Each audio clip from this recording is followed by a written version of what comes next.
మన వ్యవసాయ పరిశోధనా క్షేత్రంలో ఈ కెమికల్ కానీ లేదా సెమీ ఆర్గానిక్ ఫార్ములా కానీ డోస్ వేరియేషన్ చేసి ఎంత మోతాదులో మొక్క బాగా రిసీవ్ చేసుకుంటుంది, ఏ మోతాదులో మొక్క బాగా రియాక్ట్ అవుతుంది, ఇటువంటి అంశాలన్నింటినీ తీసుకొని ఒక రిజిస్టర్ ఫార్మేట్లో నోట్ చేసుకొని అటువంటి అంశాలను రైతు సోదరులకు తెలియచేయడం జరుగుతుంది.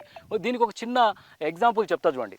ప్రాక్టికల్ రీసెర్చ్లో భాగంగా మనకు జిబ్బర్లిక్ యాసిడ్ అనేది 1 ml per లీటర్ వేస్తే కొత్త ఇగురు అనేది అంటే ఫోలియార్ గ్రోత్ అనేది బాగా సాగుతుంది. అదే జిబ్బర్లిక్ యాసిడ్ అనేది 0.5 mlలో మనం గన పిచికారీ చేసుకుంటే కాయ సైజు పెరుగుతుంది, కాయ రాలకుండా ఉంటుంది. ఇటువంటి ఎన్నో అంశాలు ఉన్నాయి. జింక్ ఉంది, కీలేటెడ్ ఈడిటిఏ జింక్ ఉంది 12%. ఈ zinc humic fulvic amino acid plus gibberellic acid కాంబినేషన్లో డ్రిప్ ఫర్టిగేషన్ ఇవ్వడం వల్ల కాయ సైజు పెరుగుతుంది. సో ఇటువంటి ఎన్నో అంశాలను మనం ప్రాక్టికల్ రీసెర్చ్లో తెలుసుకోవడం జరిగింది. మరీ ముఖ్యంగా చూడండి, ప్రతి మొక్కలకు జీవం ఉంటుంది, మనందరికీ తెలుసు. ప్రతి మొక్క డే 1 నుంచి డే 10 వరకు ఖచ్చితంగా ప్రతిస్పందిస్తుంది, మనం ఇచ్చే మెడిసిన్కు ప్రతిస్పందిస్తుంది.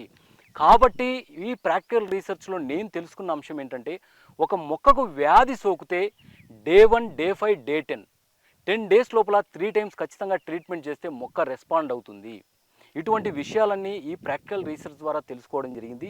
కాబట్టి భవిష్యత్తులో ప్రాక్టికల్ రీసెర్చ్ అనేది వ్యవసాయ రంగంలో ఎంతో ప్రాముఖ్యత సంతరించుకుంటుంది.